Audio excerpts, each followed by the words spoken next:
everyone, welcome back to the show. Mark, you look like you're about to burst with excitement. What's got you so fired up today? Jenny, I've been diving deep into Intel's new 13th general CPU lineup, Raptor Lake. And oh man, this is the cool part. It's a game changer. I mean, we're talking about some serious performance boosts here. Raptor Lake, huh? Okay, you've got my attention. For everyone else, can we back up a bit? What are we even talking about with these generations of CPUs? Right, good point. So CPUs, central processing units, they're basically the brains of our computers. And each generation is like a major upgrade, a whole new level of brain power. Intel's been leading the charge on this for a while. Got it. So Intel's the brain surgeon and they keep coming up with better brains? I like it. But what makes this 13th gen, the Raptor Lake, so special? It's all about the architecture, Jenny. This Raptor Lake architecture. It's kind of like, you know when you have a really efficient team working together? That's what they've done with the cores inside these chips. Cores? Are we talking Apple cores or? Haha, no, not quite. Think of cores like individual mini processors within the main processor. This time, they've got these P cores and E cores. P and E? Is this some secret tech alphabet I don't know about? Performance and efficiency. P cores are the powerhouses, handling the heavy lifting. E cores are like the efficient assistants, taking care of background tasks. It's like a tag team, and it's brilliant. Okay, that makes sense. So, more power when you need it, but also more efficiency overall? I'm starting to see why you're excited. Exactly. And the results are wild. I was just reading about this. Puget Systems did some benchmarks, and the Core i9-13900K, that's their top-tier model, it's showing up to a 50% faster overall score in Premiere Pro compared to its AMD equivalent. Wait, 50%? That's huge! So for anyone editing videos, this is a massive deal, right? Totally. And it's not just video editing. Gaming, too. The i7-13700K is showing, get this, up to 16% more frames per second in Marvel's Spider-Man Remastered. That's a big jump. Hold up, Spider-Man. You're saying these new chips make games run smoother and look better? I can already hear our listeners thinking, sign me up. Right? Isn't that wild? And here's the thing about the power efficiency. They've really optimized it, especially in the mobile versions, like the i5-13420H.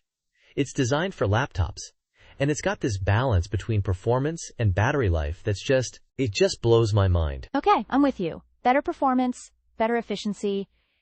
It sounds almost too good to be true. Is there a catch? What are the downsides? Well, there's always the heat to consider. These powerful chips can get hot, so cooling is important. But it's less of a problem than it used to be.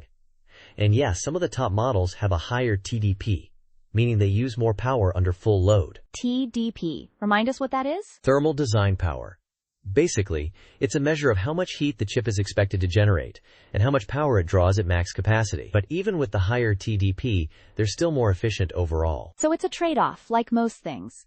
More power, but also more heat and, potentially, more energy consumption, especially on the higher-end models. But you're saying the efficiency gains are worth it? I think so, especially when you look at the performance numbers. And think about it this way. This kind of leap forward, it doesn't just impact the tech itself, right? You mean like ripple effects? What are you thinking? Well, better CPUs mean we can do more with our devices. More powerful software, more realistic games, faster everything. It pushes the whole industry forward. That's a great point. It's like, upgrading the engine in a car. Suddenly you can go faster, further, maybe even carry more, and everyone else has to step up their game to compete. Exactly. And it's not just Intel, you know. This is going to push AMD, their main competitor, to innovate even faster. It's great for us consumers. Competition breeds innovation, as they say. So, what's the bigger picture here, Mark? Where is all this heading? I think we're moving towards a future where our devices are not just faster, but smarter. These specialized cores, like the E-cores, they're just the beginning. I wouldn't be surprised if we see even more specialized cores in the future, maybe for AI tasks or who knows what else. AI, huh? So our computers are going to start thinking for themselves? That's a little scary, but also incredibly cool. It's kind of like, you know, in sci-fi movies when the computers are super intelligent and can do all these amazing things?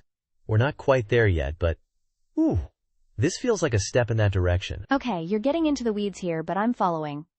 So, faster, smarter, more efficient.